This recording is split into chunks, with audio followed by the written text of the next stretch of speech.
welcome to Plain Talk, and it's going to be a little bit shorter of a day. We had some scheduling snafus we had to work around. We are working. I'm getting Attorney General Drew Wrigley on the show, and today it just didn't work out for the schedule. We had him booked, and then we had some things come up, and it's not a big deal at all. But I do want to have a conversation because he and Chairman Mark Fox of the three affiliated tribes had kind of exchanged letters to the editor in the Bismarck Tribune over some of this litigation with redistricting and the Voting Rights Act and everything. And I wanted to have the Attorney General on because it's a complicated sort of legal situation, and I'm not going to get into it right now. We're going to have him on a future show. He was going to be on. Sorry. I would just point out it's great to have him on because we had Bob Harms on it at one point in the last couple of weeks, and I kept asking Bob to answer for Drew Wrigley, and that wasn't fair to Bob, so that Drew can answer for Drew Wrigley. Right, and we wanted to have him on today, but we'll get him on soon enough. But for now, Chad and I are going to talk, and then a little bit later in the show, we're going to have on Lance Hagen. He's a Bismarck area resident who has filed a complaint with the FEC about some of the campaign tactics being used in legislative races. But before we get there, and this is an unusual thing, Chad, and I wanted to get you because I actually checked it out, and it turns out it's legal. But the Rick Becker campaign, his U.S. House campaign, held a gun. I want to call it a raffle, but it wasn't technically a raffle. Like, it didn't meet because I actually checked if they needed a raffle permit, and it didn't meet North Dakota's legal definition of a raffle because in order to enter, you didn't necessarily have to make a contribution. So in this case, essentially what you did is if you made a contribution to Becker's campaign, you got entered to win a drawing for a rifle and an optic. And the combined value is somewhere in the about $800 to $1,000 range. But the thing is you could enter the contest without having to make a contribution. Anyway, he was running this thing. He announced the winner, and the winner just happens to be an election official in North Dakota's second most populous county, Mark Splonskowski. And I thought that was kind of interesting. Like, you have an elected official getting something of significant value from a candidate in a hotly contested race that's about to be settled on the June primary. Now, I wrote a story about this. It's been published. By the time you're listening to this, it'll be available online. I did reach out to Splonskowski for comment. He wasn't getting back to me at all. North Dakota Secretary of State Michael Howe told me essentially he's not aware of any laws that would break. People are free to participate in the political process, and certainly election officials can donate to the candidates of their choice. That's their protected First Amendment right.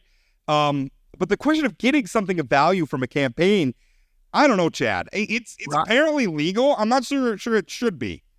Rob, you said it's interesting. I would use a different word to describe it. It's sketchy.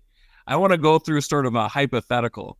Could you imagine if we were in a swing state, Joe Biden purchased a gift for somebody who is in charge of running an election in the second most populous county? How do you think the folks who don't trust our elections would feel about that? Well, let's say you're the county auditor in Bucks County, Pennsylvania, which is a swing county and a swing state. And you just got $1,000 vacation or a $1,000 gift card for Amazon or something from the Biden campaign. People would feel differently. You think people might not have some problems with that? Yeah, and again, I mean, so these sort of raffles give money, and you can be entered in a drawing. And there's always the little disclaimer that you don't have to whatever to win. Hey, Rick Becker's campaign, when you're pulling out the name, maybe throw that one back in the bin and make another run at it. I mean, again, Mark Splonskowski, who I think he's been involved in litigation that says, elections aren't run properly in this country. And now he's getting an $800 gun from one of the candidates a week before the election. It reeks. It may not be illegal, but it's certainly icky. It's not a great look. And I mean, again, I think that is something that we should look at. Like, should that be legal? I don't know. I mean, it makes me feel really uncomfortable. And I mean, sometimes we talk about the appearance of impropriety. I mean, given what we are struggling with in terms of getting people to sort of trust our institutions, among them the electoral process, I don't know. Like, I feel like, I mean, even if it is legal, don't do it. Don't do it. And this isn't like, and this isn't on Becker's campaign necessarily. Splonskowski, don't enter the raffle. Do you want to give money to Rick Becker? Give money to Rick Becker separately, transparently, and everything is fine. I would question if an election official should be giving money, but that's a whole nother question. I don't think he should lose his First Amendment rights to do that. But don't get the kickback. Yeah. I mean, it's not a kickback, but don't give the appearance of a kickback. Again, this is something of value. This isn't like, a cup of coffee or something. This is an $800 weapon. Well, yeah. And a $200 optic. So I just, it seems like all the time, every time, we're doing this a lot now, where everybody's motivations are questioned all the time. I mean, we have a local official stands up and says something that hits a political hot button, and immediately we go and look up, who did they make their campaign contributions to? A judge just is ruling on a case. Well, who appointed them?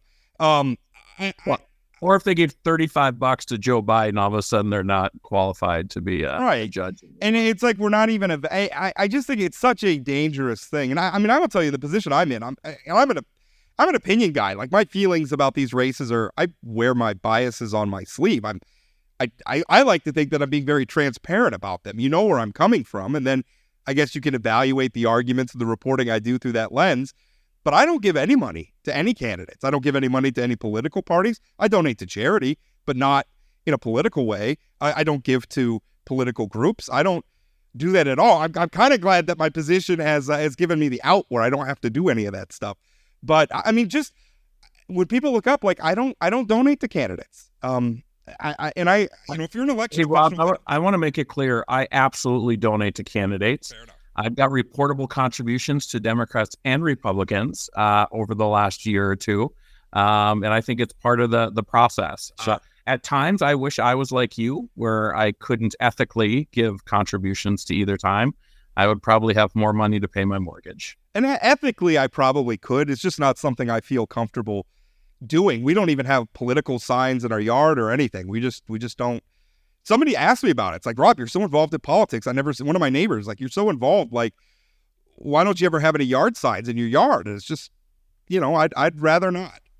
Did you tell them listen to the podcast if you want to know my opinion on candidates, or subscribe to the Fargo Forum? Right. Well, exactly. I mean, and they do already. So, which is always nice to hear that somebody in Minot subscribes to the Fargo Forum to read my columns, and probably more accurately read the coverage of the Bison. But you could take credit for that. Come on. Sure, why not? I think that's good stuff. But I mean, the Splonskowski thing, the other thing that frustrates me, it's his ilk that doesn't trust our elections, that reads into every single thing as being somehow unethical and the elections are being stolen and whatever. And then this sort of blatant sort of, appearance of something sketchy going on, but everything's fine. Well, I mean, so Splonk filed a lawsuit against the state of North Dakota. And the lawsuit was actually paid for by a group called PILF. It's the Public Interest Legal Foundation. The chair of PILF is a woman named Cleta Mitchell. She was on the phone with Donald Trump when he tried to bully officials in Georgia to alter the 2020 election results.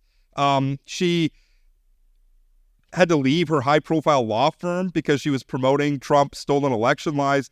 She funneled money into the phony baloney election audits in Arizona. Again, these are people who would say, oh, we're all about election integrity. But then you turn around and you take a gift from a campaign. I mean, I don't know. Like, if we're concerned about protecting the sanctity of this process, and I think we are. By the way, I wrote about that. My Fred column today, as we record this, is remembering the time Doug Burgum traveled to Washington, D.C. for Joe Biden's inauguration, which I think is worth remembering because I really liked that Doug Burgum. That inauguration took place 14 days after the January 6th attacks. Members of the North Dakota National Guard were on hand in the Capitol. I think it was about 130 members of the North Dakota National Guard were there to assist in security of protecting our Capitol. As a North Dakotan, I was proud that even though the election didn't go the way Doug Burgum wanted it to go, that he was there to honor the transition of power, and that some of North Dakota's sons and daughters were there to help protect the process against people that Donald Trump is now calling unbelievable patriots, the people who attacked on January 6th. I was proud of that, Doug Burgum, and now to watch, Doug Burgum on cable news, basically defending Trump and everything else, it's just. So, Rob, I do question, you think about the North Dakota National Guard being in the Capitol, and now those folks were patriots and tourists and peaceful protesters. Why did Doug Burgum approve 130 or 150 North Dakota National Guards to go there to protect the Capitol against peaceful protesters, or what who Donald Trump now says are peace? It doesn't add up, and it's revisionist history, and it's dangerous. Yeah, I want to drill into people's heads that at every one of his rallies for like the past year plus, Donald Trump begins by a rendition of the national anthem sung by people who were convicted and incarcerated because of their actions on January 6th. And then he says nice words about them, calling them unbelievable patriots and everything else. He starts his rallies this way. So the whole argument about, well, Donald Trump didn't have anything to do with January 6th, et cetera, even if we put a pin in that argument, what about all the days since January 6th that Donald Trump has spent calling those people political prisoners and martyrs and unbelievable patriots? What about that? And how this connects with Splonskowski, I mean, it's about integrity. Like, it's about making ethical decisions and having integrity. And there's just a lot of people who only think the other side should have integrity. Right. And yeah, the only question things that the other side is doing, never question things that your side is doing. It's what's wrong, right? I mean, and the hypocrisy is at an all-time high in terms of, if my team is doing it's fine.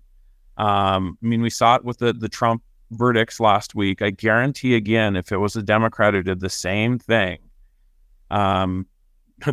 maybe the exact opposite thing would be happening. Maybe I'm giving too much credit to Democrats, that they wouldn't be doing the same thing that Republicans are doing right now. Yeah, well, Bob Menendez's son just won a primary in New Jersey, which is... Thank you for bringing up Bob Menendez. And now he's running as an independent for a Senate seat. Dude, go away. Right. You're a criminal. And by the way, Democrats in the Senate, kick his ass out of the Senate. I mean, come on. We expelled George Santos. We can't expel... Yeah. We can't... Granted, it's a different chamber, but even so... Yeah, you can't expel Bob Menendez.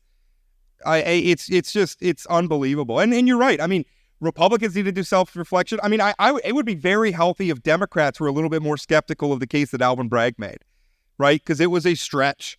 I don't think there's any question about it. It was a dubious conviction. It was a conviction. Don't get me wrong, but we should all be a little more skeptical at times of what our side's doing. Was it Alvin Bragg or the jury that found him guilty? It was the jury, but it was also, that's a fair point. I'm just saying, you can be skeptical of the process and not a Trump defender. Right. All right, we're actually going to go. We got Lance Hagen coming up right after the break.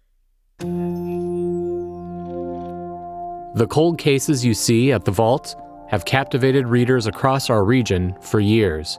At the Vault podcast, our team of professional reporters takes you further into those stories with new interviews from family members, investigators, and experts. Check out The Vault at inforum.com/The Vault and subscribe to The Vault wherever you find your podcasts. Welcome back to Plain Talk. Joining me now is Lance Hagen. He's a Bismarck area resident, and he recently, per a press conference held by a number of legislative candidates in the Bismarck area, announced that he had filed a complaint with the Federal Election Commission over campaign practices being deployed by a group called Citizens Alliance for North Dakota. Now, those of you who are familiar with my work and familiar with this podcast know that is an organization. Well, I guess it's a chapter of a national organization. The local iteration is chaired by Brandon Prichard, State Representative Brandon Prichard, who has there's just issues all over this. A lot of misleading campaign tactics, a lot of kind of a bait and switch for some of the fundraising. Anyway, we're going to get into that. Mr. Hagen, welcome to the program. Thanks for being on. No problem. Thanks for having me, Rob. What led you to file the FEC? File the FEC complaint. Lay that out for us. So basically, I got interested in it because of just what you had just mentioned. Some of the campaign ads were just off the wall. That I've seen, and it's like I started looking at that, and I'm like, "What's the Citizens Alliance group?" And digging into it, and then just a little more digging I did, and I talked to a few more people, and found out that Representative Prichard is the treasurer of the YR Victory Pact, which kind of has led some people, I believe, even been on your show to that thought they were contributing to the Young Republicans outreach program. And most of that money that was raised there was taken and sent to the Citizens Alliance group that when you go to the FEC reporting on that, you find out that Representative Prichard is the executive director. And there's so many things that just irritated me about the way campaigning is being done, I don't know if Chad's with you this morning or not, but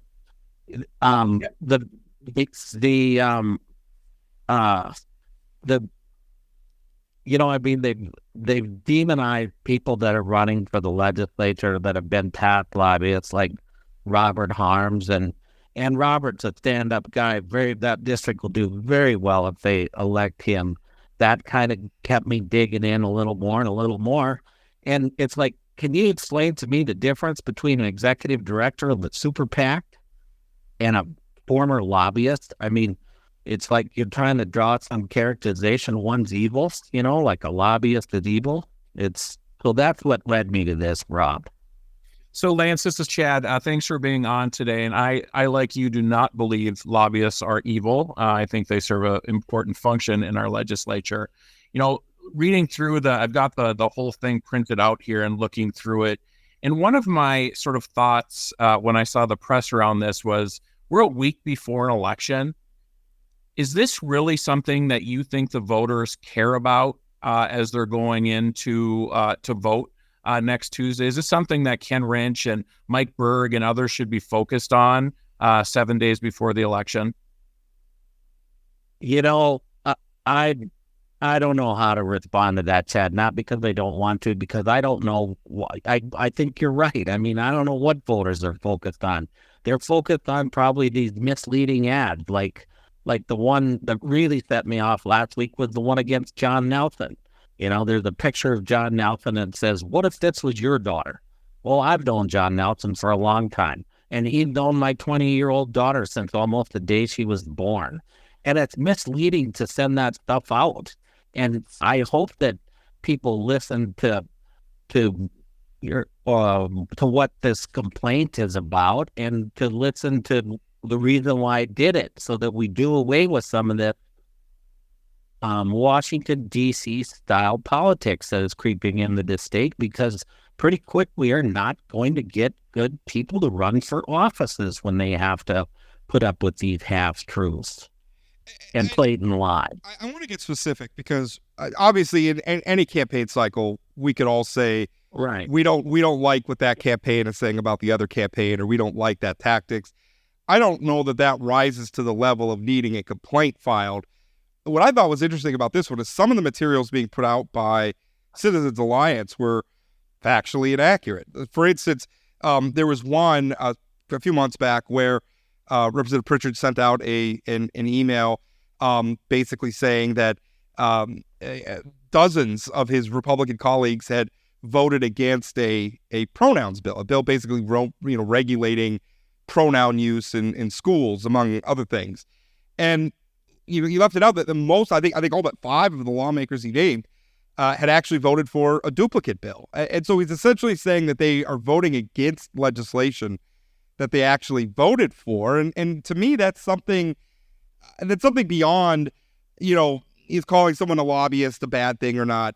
That's just something that's factually inaccurate. And when I've seen those things, that rises to something different. That rises to another level for me. Rob, that is exactly what that Nelson thing is. That was John voted against Senate Bill 2231, and he voted for House Bill 1157. Just exactly what you talk about. right there. And that's what sets me off. I mean, you shouldn't be misleading people. There's a few people, I'm looking at the SEC reports right now on my computer and the amount of money that's been raised. And it's a small group of people that have contributed to the YR Republicans. I got a text from one saying they want their money back the other day because of they feel they were misled. I want to illustrate, because that was one of the things, is that initially a lot of the money that the Citizens Alliance group is using was actually raised for a different political action committee that Prichard founded called the YR Victory Fund. Now, some of the donors, and maybe there's some of the same people you've spoken to, Lance, told me that they were told that the YR Victory Fund was going to be used to basically promote engagement in the process by young Republicans, only to see at the end of last year that money got shifted from the YR Victory Fund to Citizens Alliance, and now it's being used for a very different mission, which is essentially attacking incumbent Republicans. And the donors, some of them at least, feel like they were bamboozled. Correct. And the same thing, they were misled. They were told that was going to be for young Republicans' outreach programs. And that YR Republican Fund money that was raised, there was $136,000 raised, and I got to look at my notes here, but $120,500 was sent to the Citizens Alliance in Ohio, and another where is it? $120,500 total was sent to the Citizens Alliance Ohio out of $136,000. Brandon kept $10,000 for administrative fees, and another $500 to a different Republican candidate for administrative fees. Those people are up. One or two of them are very upset that that's what happened. Lance, as you know, both my dad and my wife served in the legislature, and I got to be honest, I never really liked campaign time when they're on the ballot because I saw some of the stuff that was said about them. But nothing compared to what is being said about some really honorable people that you mentioned, like Bob Harms and Representative Nelson, and the pieces that are going into District 34 against Todd Porter, the pieces that are going against Nathan and Glenn Bosch down in District 30. It seems like it's just gone to a whole new sort of political porn sort of thing. Like, it's just so trashy. It's all that kind of stuff. But that's not illegal, right? I mean, sending out stuff that's sort of trash and garbage. The illegal part of this is that Brandon Prichard is using a federal campaign apparatus to coordinate with his campaign and other campaigns. Allegedly. That gets a little bit more complicated, right? I don't think the average voter out there understands coordination rules. They see this garbage, they hate this garbage, but it's not the what you're suggesting that they're doing isn't what's creating this garbage, right? It's not the coordination, it's them making the decision. How do you, can you explain a little bit why the coordination matters? What if the FEC finds that they're coordinating, what happens? What is the penalty? Or is this just about making sure people understand what's going on? I think it's more about, I don't know what the penalty will be. You guys have both been around politics a long time. Who would know? Probably, I don't know anything, but hopefully it will deter people from doing it down the road. But so you can't take corporate contributions and put them into a super PAC and then go around and coordinate with legislators. That's why you see on the bottom of a lot of the commercials that say, this advertisement paid for by, I don't know, Citizens Alliance North Dakota and not coordination with any candidate. But Brandon's been coordinating. As a matter of fact, he's a candidate himself. They have signs plastered all over, and I've looked through the Secretary of State's website to see where all the money is coming from, and I can't find any. Reporting is, it's important on that stuff. I think it's, what is it, you guys? Is it $300 or I think it's $500 you have to report within 48 hours. Yeah, over 500. Well, right. The coordination. So in part of what's complicating this is the political action committees that Prichard set up are federal PACs, meaning that they're governed by federal law, but he's playing in state elections, so legislative elections. And I guess that's and even local elections. The Citizens Alliance Group set out a list of endorsed candidates, and there's local nonpartisan elections there too.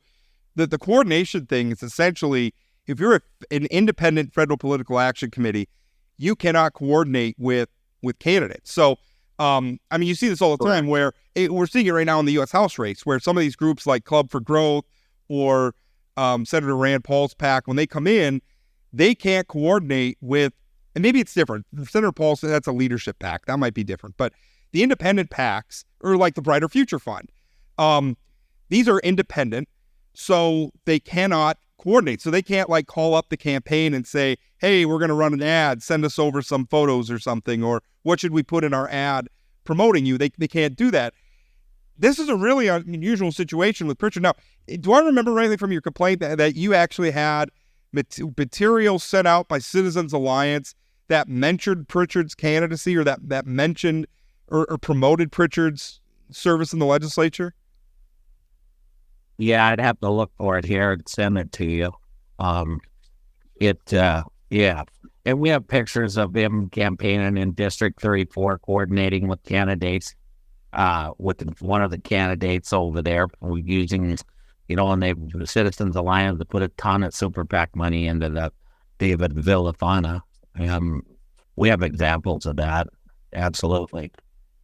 So Lance, one of the questions I have is, were you asked by any of the candidates to make this complaint to the FEC? Obviously, you know a lot of these folks. You live in District 30, but were you asked by candidates who are on the ballot to make this complaint? No, if you guys, I don't know if you, I'm sure, Chad, you've thought, I always kind of dig around and things irritate me, like my lawsuit that I had against the DERF and things like that. And once I started digging into it, obviously I know some of those candidates and I've talked to them.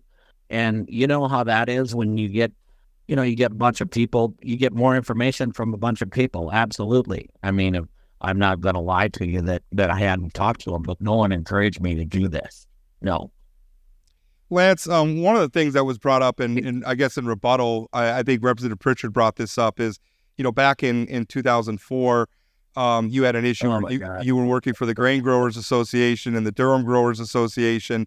There was an issue with some embezzled money. Do you want to address that? Because he brought it up to sort of impugn, I guess, your credibility in bringing this complaint.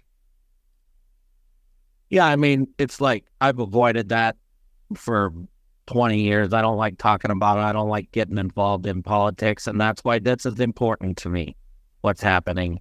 And I paid, a huge price for that. I knew Chad when he was little.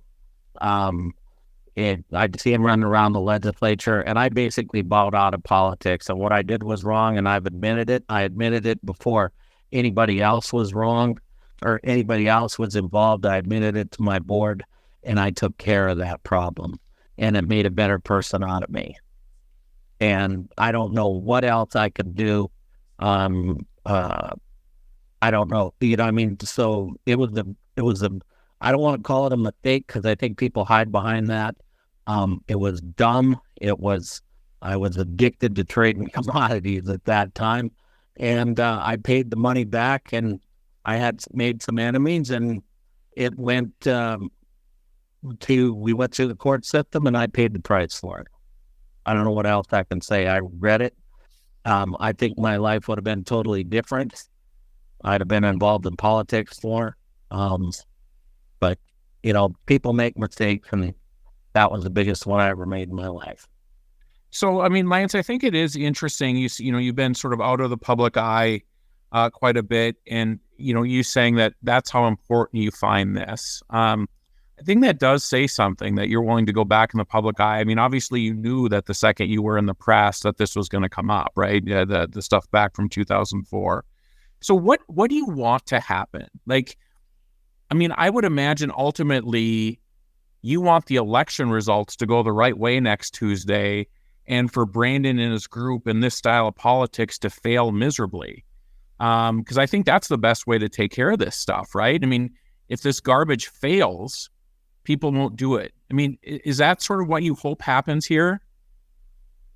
Absolutely, Chad. That is I mean, I couldn't have said that better myself. That's been my goal. When I wrestled with signing that FEC complaint, I was like, at some point somebody has to stand up, and hopefully in North Dakota, we don't allow this putting money under one P and sending it somewhere else, and then it comes back under a different P, and then people get to hide behind political action committee names.